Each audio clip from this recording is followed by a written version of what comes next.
Bonjour à tout le monde. Vous êtes en forme? On espère que oui. Et on espère que vous avez passé une bonne semaine. Et bienvenue à ceux qui nous écoutent aussi par Internet. On sait qu'il y a des gens qui nous écoutent un peu partout et on veut les saluer. N'hésitez pas à nous écrire. Il y a des gens qui nous écrivent régulièrement en courriel. Et n'hésitez pas à le faire. Parfois, c'est des questions sur les Écritures, sur la Bible, et on est heureux de pouvoir répondre. Donc, bienvenue. Moi, j'aimerais commencer avec une question. Est-ce qu'il y a des couples ici qui se sont mariés dehors, à l'extérieur? Levez la main, là, s'il y a des couples courageux. J'en vois un timide un peu. Oui, dehors. Est-ce qu'il y en a d'autres dans ce coin-là? Non? Hey, vous êtes courageux. Vous êtes courageux parce que moi, c'est ça qu'on a fait. Nous, on s'est mariés à l'intérieur d'une chapelle à l'Église baptiste à Chamédé. Mais notre réception était sur le bord d'une plage à Laval. Et oui, c'était pas à Cuba, c'était à Laval, imagine. Oui, dans ce temps-là, il y avait des plages à Laval. Ça fait pas mal longtemps. Mais c'est ça, on a fait ça et on était un peu nerveux. C'était le 11 juin. Donc, on était un petit peu nerveux parce que tu sais jamais, le mois de juin, quand même, ça devrait être beau, mais finalement, ça a été correct. Regardez les nuages. Il y avait tellement de vent le matin, c'était épouvantable. Il fallait mettre des clips pour les nappes, tout ça, sur les tables de pique-nique, tout ça. Puis, dans l'après-midi, on était correct, mais juste à la fin de la réception, là, ça a commencé à pleuvoir. S'il y a une chose que les couples ne veulent pas lors de leur mariage, s'ils se marient dehors, c'est quoi? C'est de la pluie. C'est terrible, la pluie. Imagine un mariage dans grosse pluie à l'extérieur et que tout le monde est mouillé. Mais c'est un mariage, donc ça finit toujours quand même correct. Hein? C'est une belle journée de mariage. On aime les mariages. C'est une grosse journée, donc c'est correct. Mais vous savez quoi? Finalement, la science avance. Il y a maintenant une compagnie, c'est une agence de voyage à Londres qui a trouvé le moyen avec la science de pouvoir vous garantir à 100% que la journée de votre mariage, il va faire beau. Hein? Le ciel va être clair. Hein, je vois des sceptiques là, ici. Là, hein? Oui, c'est la science qui a préparé ça. Ça a commencé il y a une couple d'années, surtout en France. La compagnie, elle, est en Angleterre. Les forfaits sont surtout en France, mais j'ai lu un article récemment, puis ça a l'air que ça va s'étendre un peu. Et là, c'est long. Ça prend 3 semaines de préparation. C'est des pilotes, des météorologues. Ils travaillent ensemble, puis ils projettent des produits chimiques là, avec les nuages. Ça forme des cristaux et tout ça. Ça tasse et tout ça. Et la seule bémol dans tout ça, c'est que ça va vous coûter combien? 100 000 piastres. 100 000 $. Mais hey, on vous garantit, vous allez avoir une belle journée. C'est vrai qu'il y a une clause dans le contrat, à quelque part en bas. Vous savez, les fameux contrats où tout est beau, puis en dessous, il y a à peu près 2000 lettres là, qui vous disent des petites affaires. Bien, en dessous, ça dit à quelque part dans le contrat, et s'il y a des ouragans, des tempêtes, là, on ne peut pas garantir. Hey, imagine-toi, tu as payé 100 000 $, puis mon ami, tu as une méchante tempête qui arrive. Hey, on veut essayer de contrôler les circonstances de notre vie, n'est-ce pas? On aimerait ça être capable de tout contrôler, mais on sait que c'est absolument impossible de tout contrôler. Parce qu'il y en a juste un qui contrôle tout, c'est Dieu. Et comme enfant de Dieu, on veut être sensible, on veut connaître sa volonté parce qu'on sait premièrement que c'est lui qui est au contrôle. On veut marcher selon sa volonté, on veut avoir sa direction, mais comment tu fais ça?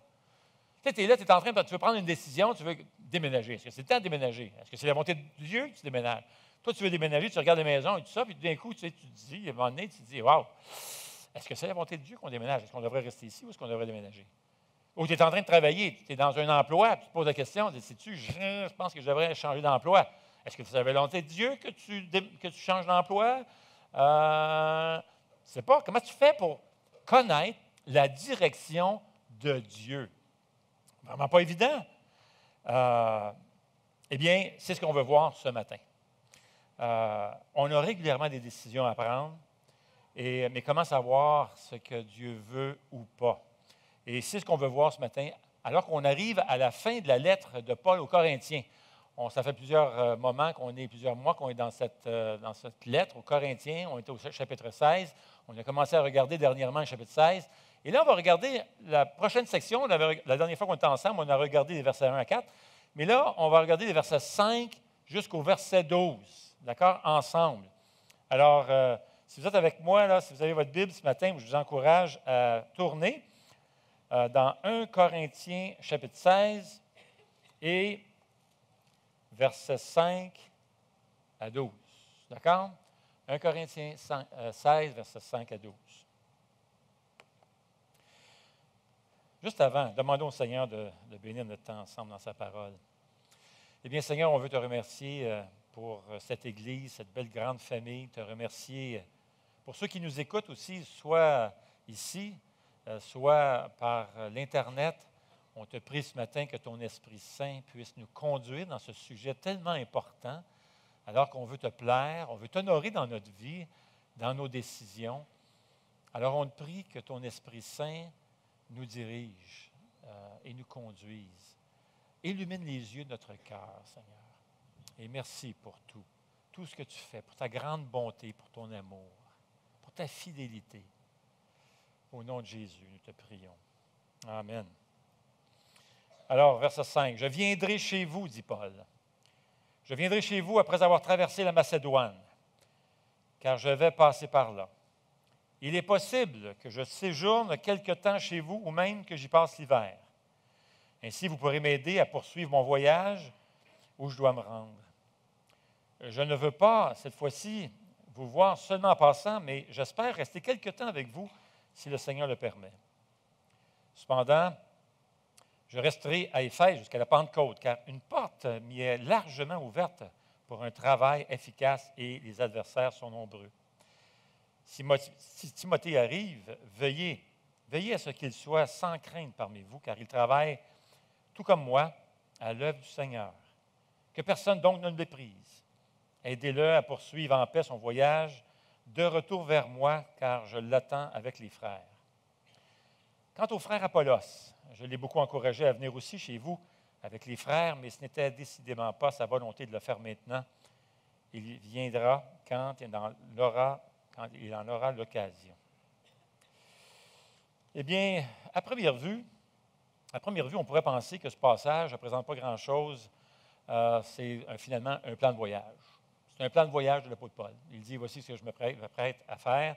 Voici mon itinéraire, je m'en vais là, je vais aller là, tout ça. Donc, ça ne semble pas grand-chose. Mais il faut se rappeler que les Écritures, il n'y a rien par hasard dans les Saintes Écritures. Absolument rien. Aucun détail n'est là par hasard. On le sait parce que 2 Timothée 3,17 nous dit ceci. Toute Écriture est inspirée de Dieu et utile pour enseigner, convaincre, corriger, instruire dans la justice, afin que l'homme de Dieu soit formé et équipé pour toute bonne œuvre. Et ça s'adresse aux femmes et aux hommes ici, c'est homme général. Afin que l'homme de Dieu soit formé et équipé pour toute bonne œuvre. Ce que ça laisse entendre, c'est que les petits détails qui se trouvent dans les Écritures, même ces post-scriptum qu'on va trouver à la fin des lettres, ces petites conclusions qu'on va trouver à la fin, surtout des lettres de l'apôtre Paul, ou ces salutations, ne sont pas là par hasard. Ils sont là parce que Dieu a choisi d'inspirer ces lettres dans les moindres détails. Même le plan de voyage de l'apôtre Paul. Et voici ce qu'on va voir ce matin. Tout d'abord, nous allons regarder toute la question de la direction de Dieu et ce qui crée chez plusieurs d'entre nous plusieurs confusions. Comment connaître la volonté de Dieu finalement? Comment connaître sa direction pour nos vies? Parce que, soyons honnêtes, parfois on a l'impression qu'on se retrouve, que Dieu nous a placés dans un labyrinthe. J'ai découvert cette semaine, vraiment beau, c'est magnifique, un labyrinthe en Angleterre qui s'appelle le labyrinthe de Hampton. Je ne sais pas s'il y en a ici qui ont déjà visité l'Angleterre, mais vous pouvez visiter ça. C'est un labyrinthe assez gros, végétal, et puis vous pouvez passer des heures là-dedans. Là. C'est vraiment pas évident. Le but, c'est de rentrer, et ça a été fait au 17e siècle, si ma mémoire ne me joue pas des tours, là. Et ça a été fait au 17e siècle, dans le but de divertir le roi. Parce que vous savez, il n'y avait pas de télévision dans ce temps-là, alors ça, c'est un gros jeu. Là. Ça, c'est le Nintendo là, ou le Xbox de l'époque. Il n'y avait pas de jeu à l'époque, donc là, le roi voulait de temps en temps se distraire. Donc, on lui a fait ce cadeau-là, un gros labyrinthe. Comme ça, les employés devaient être au château bien tranquilles pendant qu'elle essaie de trouver son chemin dans les couloirs. Là. Et là, tu vas te perdre facilement dans ce labyrinthe. Là, regardez bien le schéma du labyrinthe. On l'a ici. Alors, l'objectif, c'est de se rendre dans le milieu, évidemment. Donc, tu rentres, mais là, tu rentres, puis essaie de suivre la ligne rouge pour te rendre dans le milieu, puis tu vas t'apercevoir, il faut que tu fasses tout le tour. C'est pas évident, là. Et non seulement ça, tu dis, bon, ouais, mais c'est pas si pire, ça. Ah, non, non, non, non, non, non. Regarde ça. Regarde ça, il faut que tu trouves ton chemin, là-dedans, là. C'est très haut. Tu ne peux pas voir, là, jeter un petit coup d'œil à côté, ah, on s'est trompé. Non, non, non. Alors, qu'est-ce que tu penses qui arrivait? Tu restais des heures, des heures. Alors, les gens, les touristes qui s'en vont là, qui se promènent, là, passent des heures là-dedans, là, essayer de trouver le centre. Hein? Fait que c'est toute une affaire, mais parfois, on a l'impression parfois que Dieu nous a placés dans un labyrinthe. Puis là, il faut tâtonner ici et là à droite, puis tout ça, pour essayer de trouver notre couloir, le bon couloir, et pour connaître finalement sa direction dans nos vies. On a parfois cette impression-là. Alors, on va essayer de trouver le bon couloir ensemble. Quels sont les bons couloirs à suivre pour connaître la direction de Dieu, afin de ne pas toujours tourner en rond. D'accord?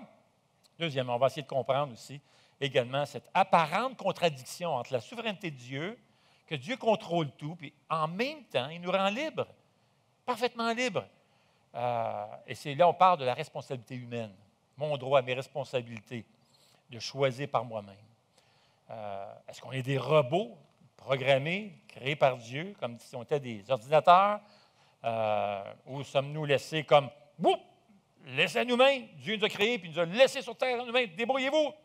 Et mon ami, ça, à quelque part, ça fait peur aussi, parce que, tu sais, on n'est pas parfait. Puis, Alors, comment le fait de prendre nos propres décisions s'harmonise avec la souveraineté de Dieu? On va regarder ça ensemble. Troisièmement, on va essayer de comprendre, finalement, des instructions pratiques que l'on voit ici dans ce plan de voyage chez Paul.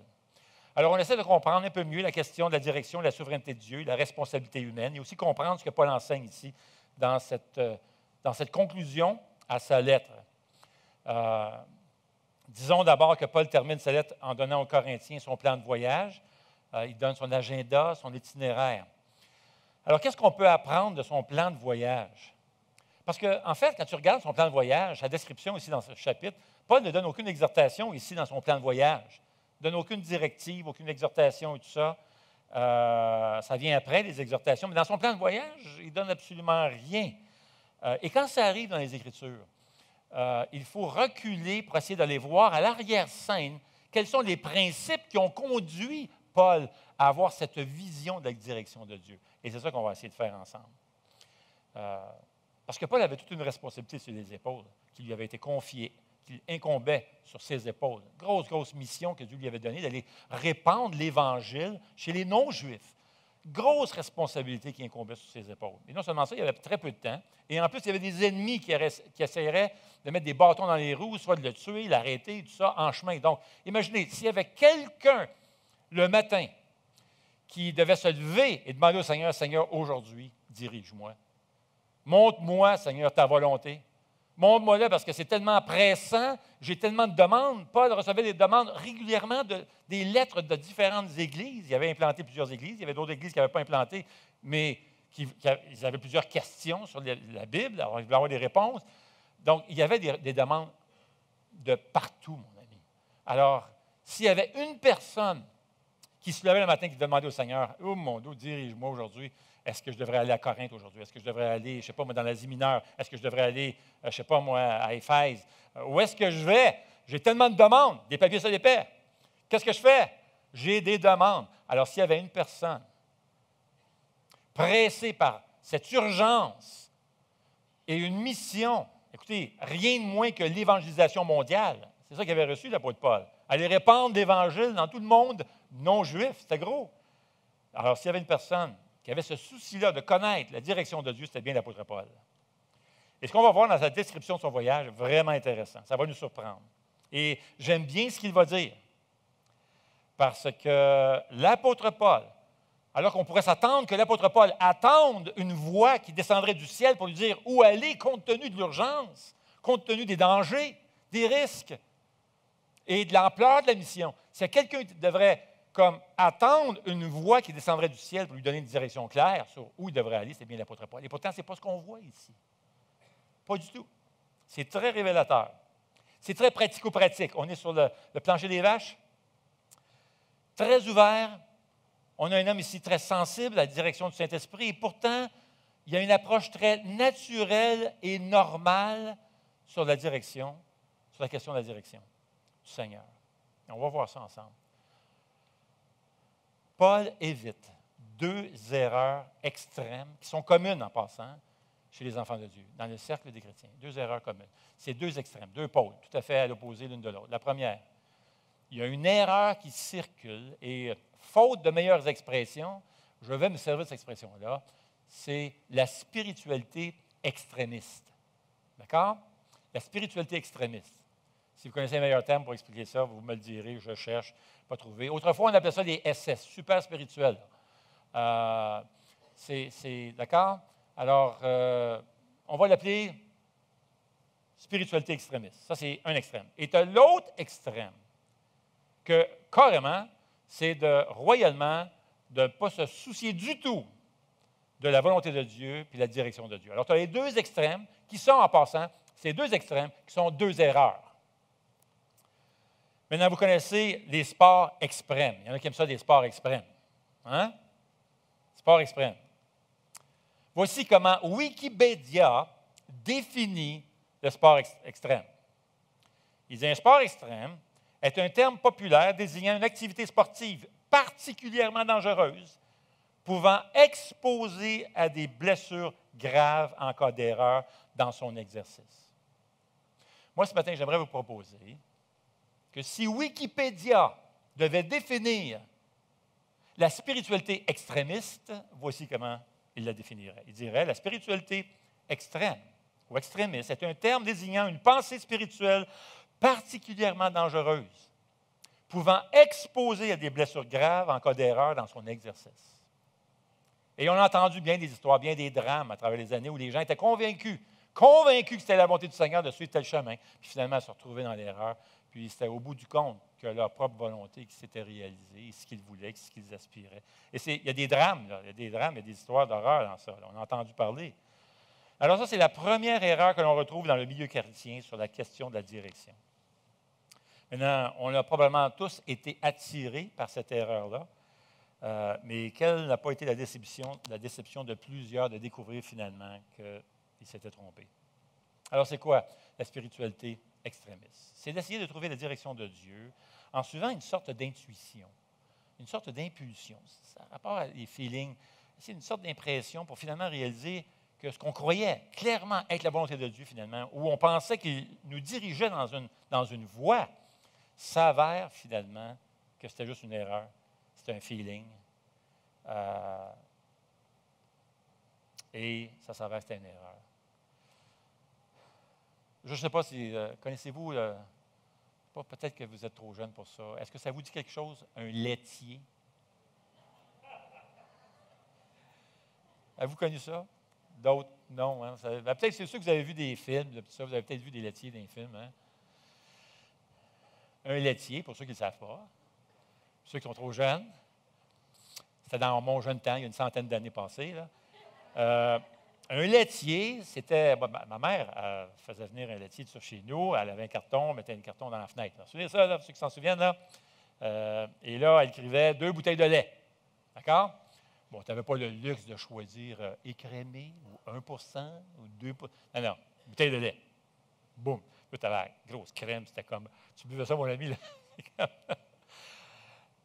Hey, c'était du lait, ça. Et puis, bon.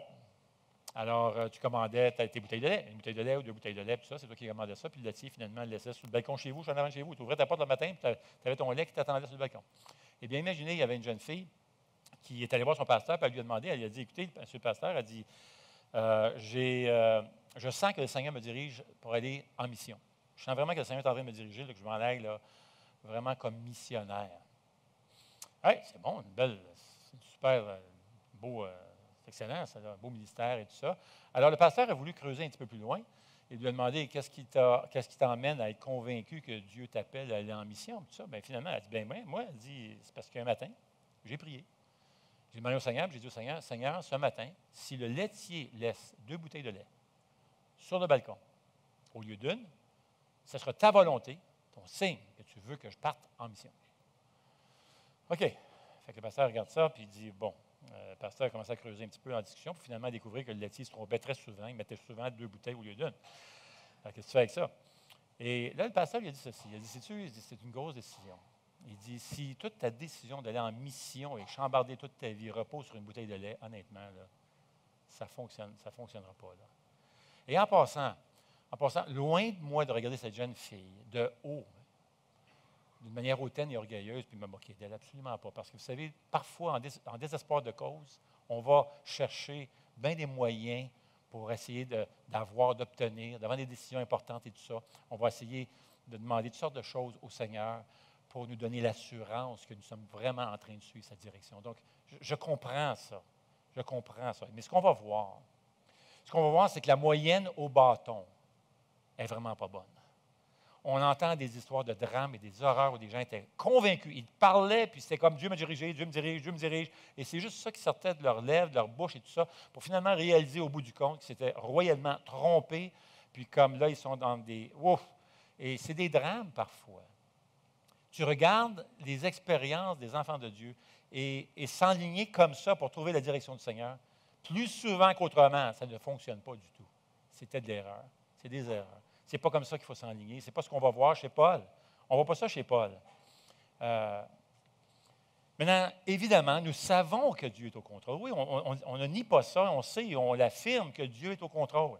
Le Nouveau Testament et l'Ancien Testament l'enseignent. Tu regardes l'histoire du salut, l'histoire de la rédemption à travers l'histoire. Écoute, il y a 1600 ans dans la rédaction des Écritures, écrites par 45 auteurs différents, et pourtant, du début à la fin, il y a un thème continu, cet arc narratif de toute la Bible, alors qu'il y a 66 livres écrits par des auteurs d'arrière-plan différents, et pourtant, tu as toujours une continuité. La trame à travers tout ça conduit, projette sur Christ, que ce soit au début, que ce soit à la fin de l'Apocalypse, et c'est toujours vers Jésus-Christ. Alors,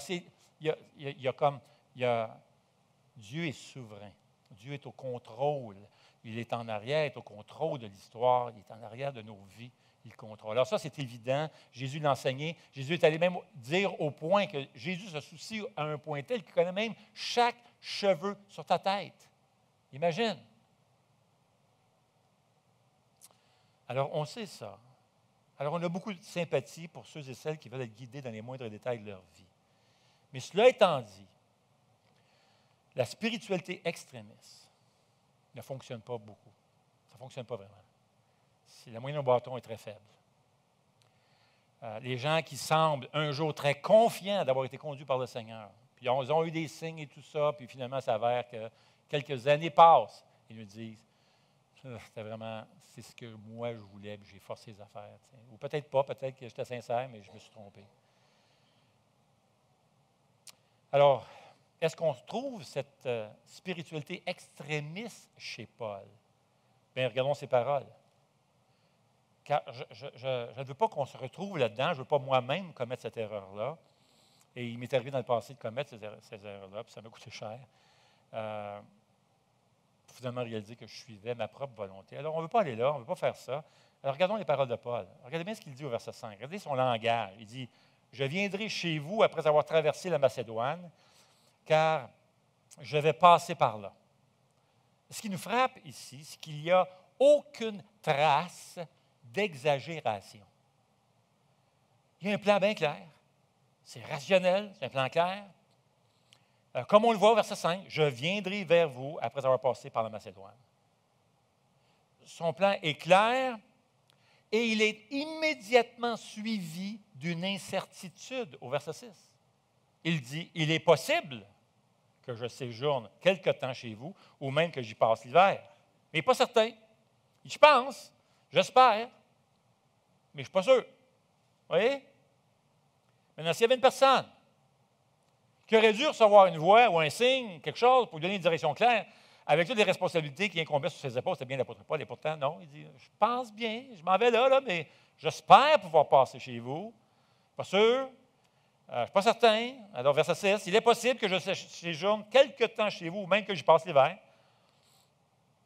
Mais sur certains points, il fait juste espérer. Verset 7. Je ne veux pas, cette fois-ci, vous voir seulement en passant, mais j'espère rester quelque temps avec vous, si le Seigneur le permet. J'espère pouvoir passer du temps avec vous autres. Mais je ne suis pas sûr. Je ne suis pas sûr que ça va marcher. Et regardez en plus, ça va encore plus loin, regardez ce qu'il dit d'Apollos. Paul espérait qu'Apollos aille voir les Corinthiens. Il va même se faire insistant qu'Apollos y aille. Il dit, je me suis fait insistant. J'ai mis la pression sur Apollos qu'il aille vous voir. Mais regardez verset 12, qu'est-ce qu'il dit? Il dit, quant au frère Apollos, je l'ai beaucoup encouragé à venir chez vous, avec les frères, mais ce n'était décidément pas sa volonté de le faire maintenant. Hey, ça en dit long, ça, là. C'est très fort, ça. Là. Paul ne dit pas, je me suis fait insistant auprès d'Apollos. Et on se serait attendu à ça. Mais Dieu a dirigé qu'il ne y aille pas. Ça aurait été tellement plus spirituel, Paul. Ah, Paul, tu es tellement spirituel. Non. Il dit, j'ai mis beaucoup de pression sur Apollos qui allait faire un tour chez vous, mais vous ne voulez rien savoir. En passant, Apollos est un homme de Dieu, là. On l'a vu dans les premiers chapitres d'un Corinthien. D'ailleurs, le gars, il était même une étoile. C'était une étoile à Corinthe. Les gens préféraient Apollos quand il prêchait que Paul. Alors, voici deux hommes de Dieu, égaux, parfaitement consacrés, là. Les hommes de Dieu, soumis à Dieu, qui aiment Dieu, remplis du Saint-Esprit. Et Paul dit, j'ai mis de la pression, je me suis fait insistant, je ne l'ai pas arrêté de l'achaler qui est chez vous. Paul dit, je ne veux rien savoir. Apollos, excusez. Je ne veux rien savoir. C'est pas le temps. Je ne vais pas là. J'ai pensé, là, mais c'est pas le temps, là.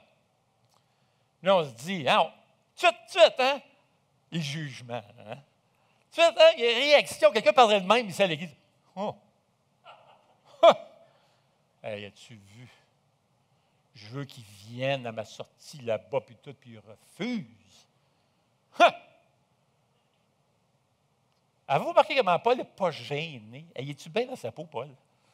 Il est bien dans sa peau. Il ne casse pas la tête ce qu'on pense de lui. Non, c'est ça être spirituel, les amis. Lui, il comprend. Il y a quelque chose qu'il comprend que j'ai besoin de comprendre. Il se sent parfaitement à l'aise de dire, écoutez, moi, j'ai mis la pression sur Apollos, mais là, non, lui a jugé. Regardez ça, là, il a pris une décision. Là. Il y avait une décision à prendre. Il y avait un apôtre, inspiré du Saint-Esprit, qui disait, il faut que tu y ailles. Là. Lui a regardé ça, il a regardé les affaires, puis il a dit, non, c'est pas le temps, Paul, tu te trompes. Paul, non, tu te trompes. Pas le temps que j'y aille. Maintenant, on se demande pourquoi.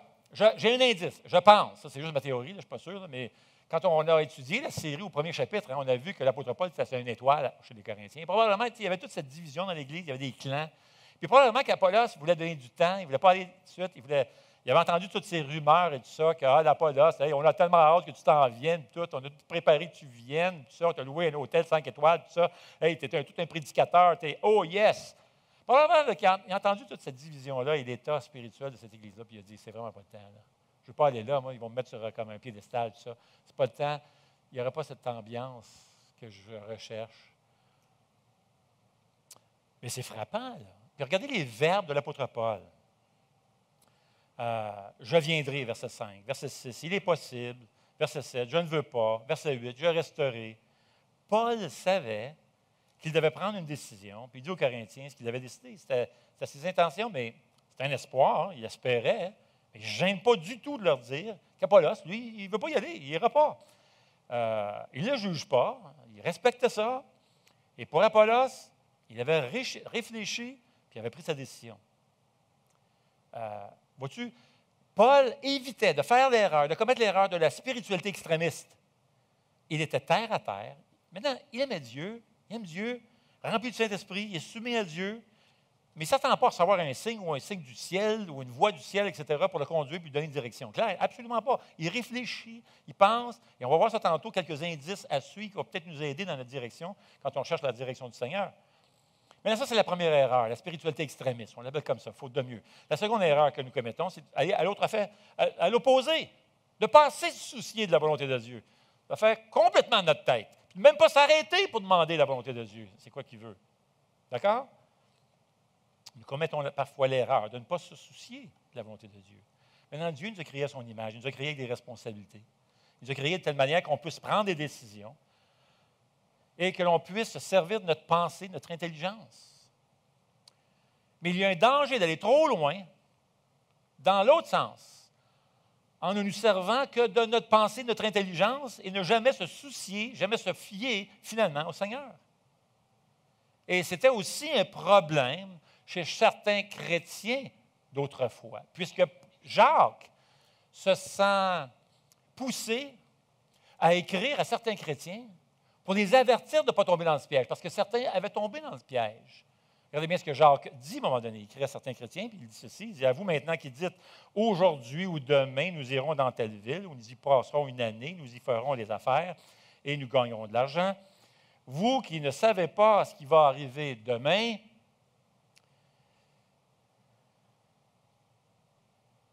en effet, qu'est-ce que votre vie? C'est une vapeur qui paraît pour un instant et qui disparaît ensuite.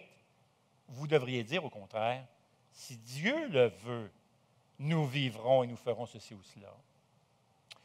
Ce verset est en train de nous dire clairement qu'on ne peut pas connaître l'avenir. On ne sait pas ce qui va arriver demain. Et ça, mes chers amis, ça nous rend humbles. Ça nous humilie, ça nous rend humbles, ça nous rappelle que nous sommes fragiles et que nous dépendons de Dieu. Mais parfois, on oublie ça. Notre vie est entre les mains de Dieu et on a raison de le croire. Mais ce qu'on remarque chez l'apôtre Paul, c'est que malgré le fait qu'il a des plans clairs, qu'il est concret, rationnel, qu'il ne tient pas un langage hyper extrémiste spirituel dans ses propos, malgré cela, il reconnaît tout de même sa dépendance totale envers Dieu. Il dit au verset 7, il dit, « Je ne veux pas, cette fois-ci, vous voir seulement en passant, mais j'espère rester quelque temps avec vous, si le Seigneur le permet. » Cela signifie qu'il est bien conscient qu'il dépend de la volonté de Dieu. Puis si Dieu dit non, la porte va se fermer.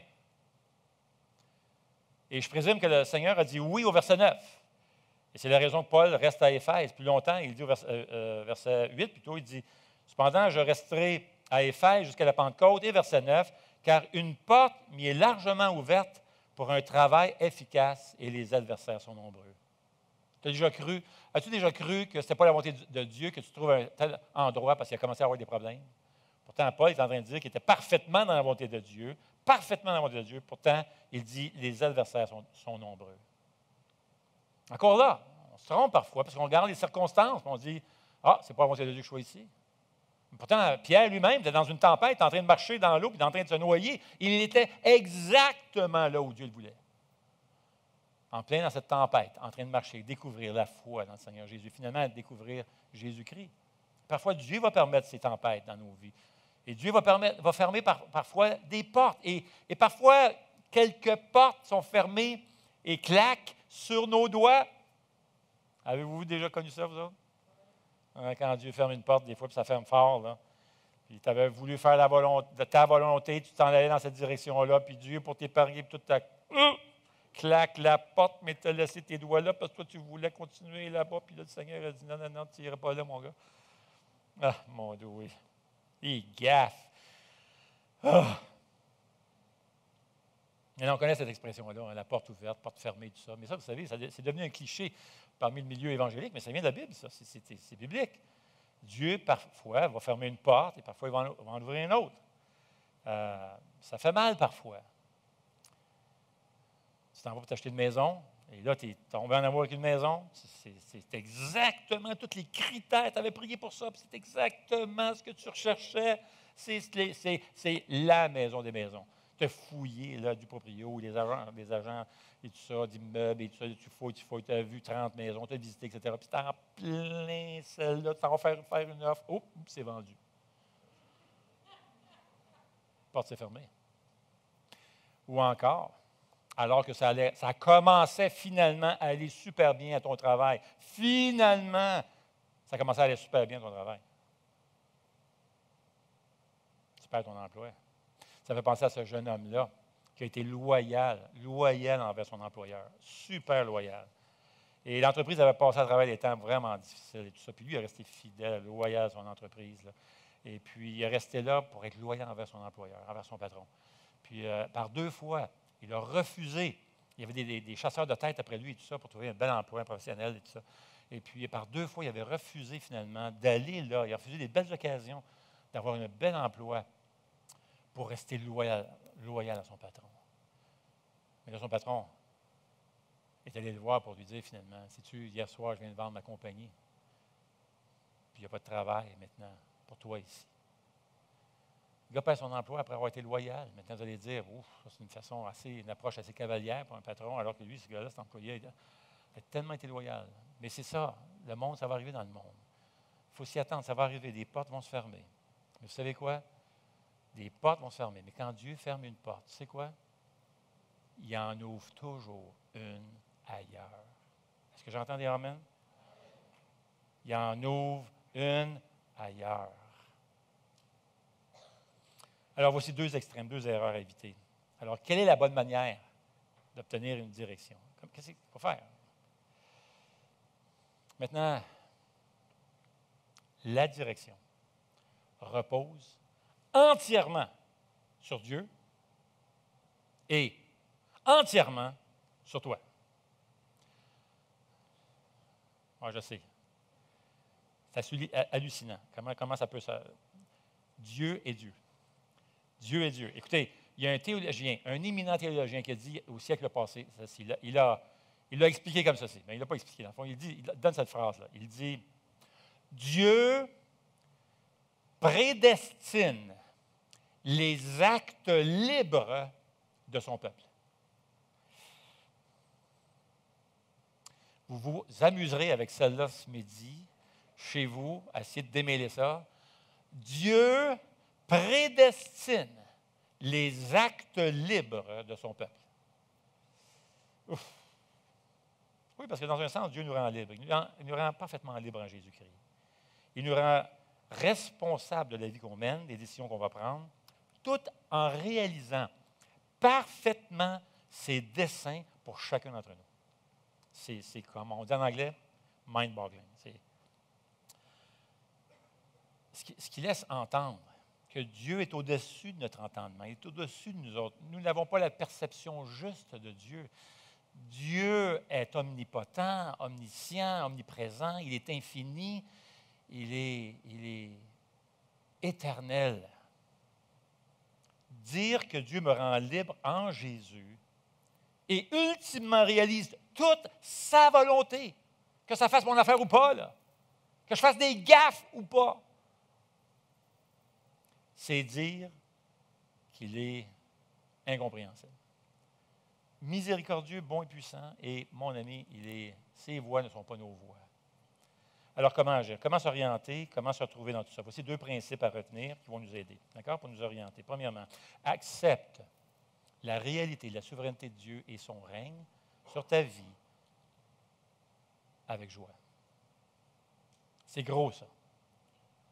Accepte la réalité de la souveraineté et le règne de Dieu sur ta vie avec joie. Réjouis-toi de ça. Écoute bien ces paroles réconfortantes qui se trouvent dans Ésaïe 48, qui dit ceci. Moi, l'Éternel, ton Dieu, je t'instruis pour ton bien. Je te conduis sur le chemin à suivre. Maintenant, il n'est pas en train de parler à des gens très spirituels en ce moment. D'ailleurs, c'est un moment atroce pour Israël. Il y a bien des rebelles dans tout ça. Et malgré qu'ils soient rebelles, Dieu est en train de leur dire, je suis en train de te conduire. Vois-tu, même quand tu fais des gaffes, tu fais des erreurs, même dans la désobéissance, Dieu reste toujours au contrôle. Dieu est toujours là. On se rappelle évidemment de Romains 8, 28, qui est un grand soulagement pour nous autres. N'est-ce pas? Nous savons que tout contribue au bien de ceux qui aiment Dieu, de ceux qui sont appelés conformément à son plan. Tout concourt au bien de ceux qui aiment Dieu. Et le psaume 139, 16 continue en disant ceci. Je n'étais encore qu'une masse informe, mais tes yeux me voyaient.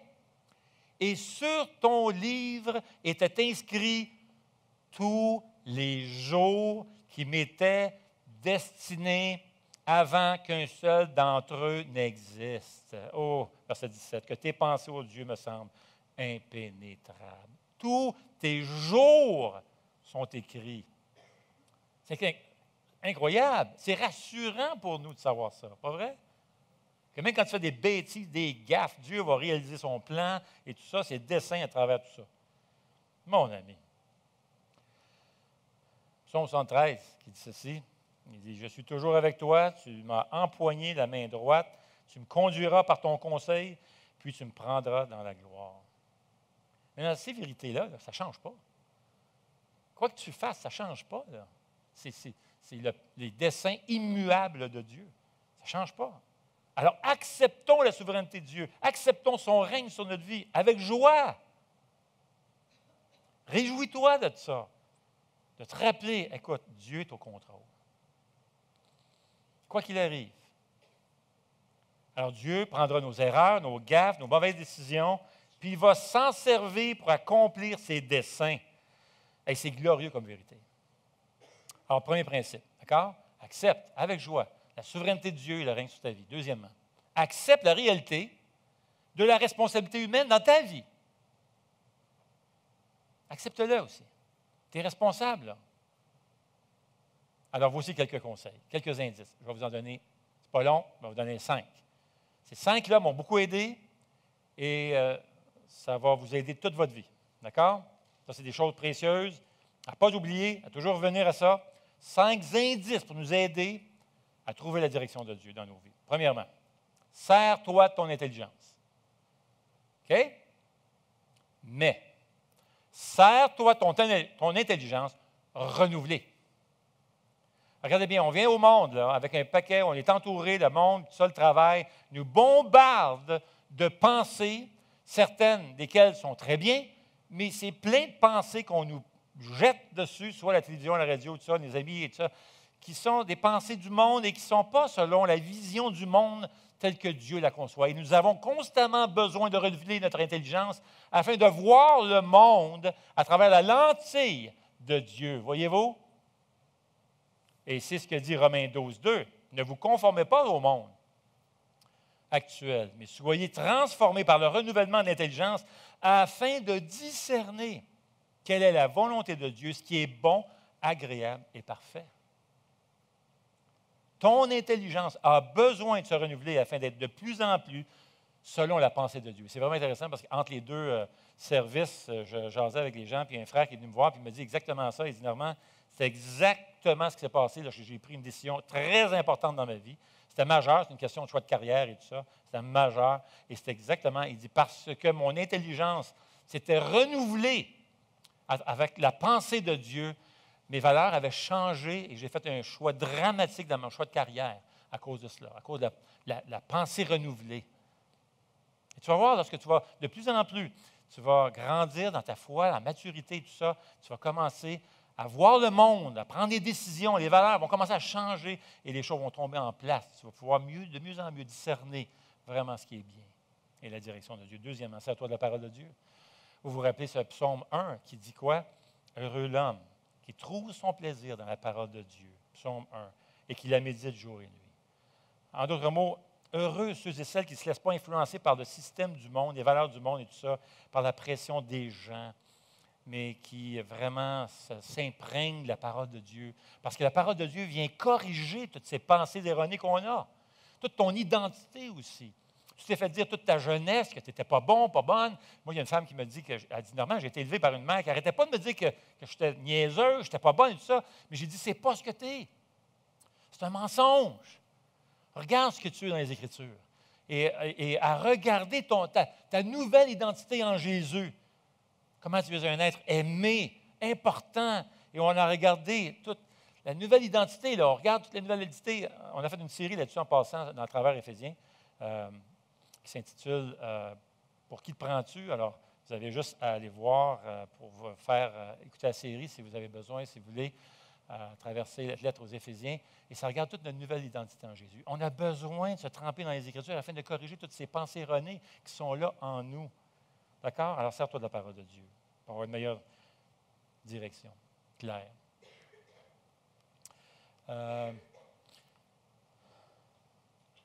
Sers-toi de ton intelligence, sers-toi de la parole de Dieu, sers-toi de la famille de Dieu aussi, sers-toi de l'Église. Nous sommes des frères et sœurs ici. Entoure-toi de gens qui aiment le Seigneur, qui sont matures, qui sont consacrés, qui cherchent à plaire à Dieu, à honorer Dieu dans leur vie. C'est avec ce monde-là que tu veux.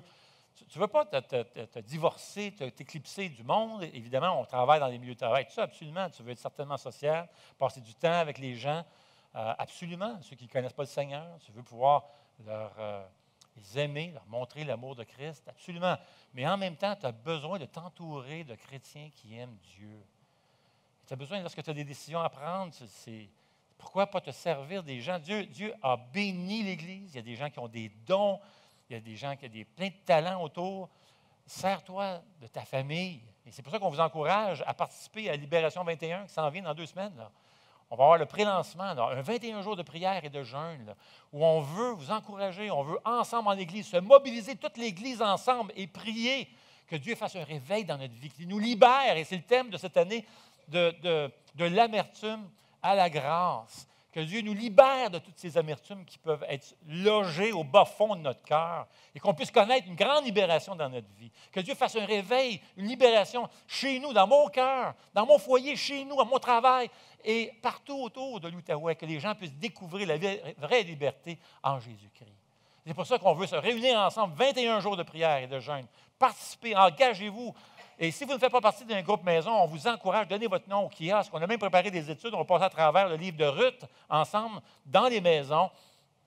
Et parce qu'on va voir le témoignage de Ruth, Naomi et tout ça, on va voir toute cette libération de l'amertume et comment elle a découvert la liberté en Dieu. Et c'est ce qu'on veut connaître pour chacun d'entre nous. Amen.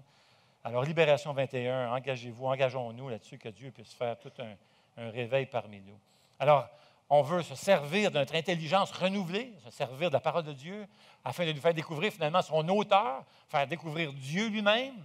Et à mesure qu'on va le connaître, on va tranquillement mieux connaître sa direction pour nos vies. Et aussi, on veut se servir de notre conscience. La famille de Dieu et se servir de notre conscience. La conscience aiguisée par la puissance du Saint-Esprit. Le Saint-Esprit qui aiguise notre conscience.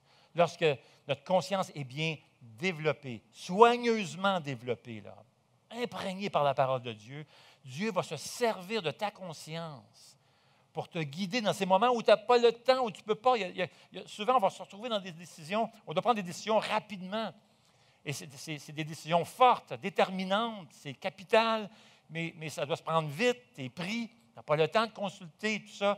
Et là, Dieu, s'il y a une lumière rouge qui s'allume à ce moment-là, t'arrêtes tout. Tu dis non, ça, je veux juste attendre. Je suis pas à l'aise. Ma conscience ne me permet pas d'avancer plus que ça. Je vais attendre ici parce que j'ai besoin de réfléchir avant de prendre cette décision-là. Et Dieu se sert de ça, d'une conscience aiguisée par le Saint-Esprit. D'accord? Sers-toi pleinement aussi des opportunités qui s'offrent à toi. Cinquièmement.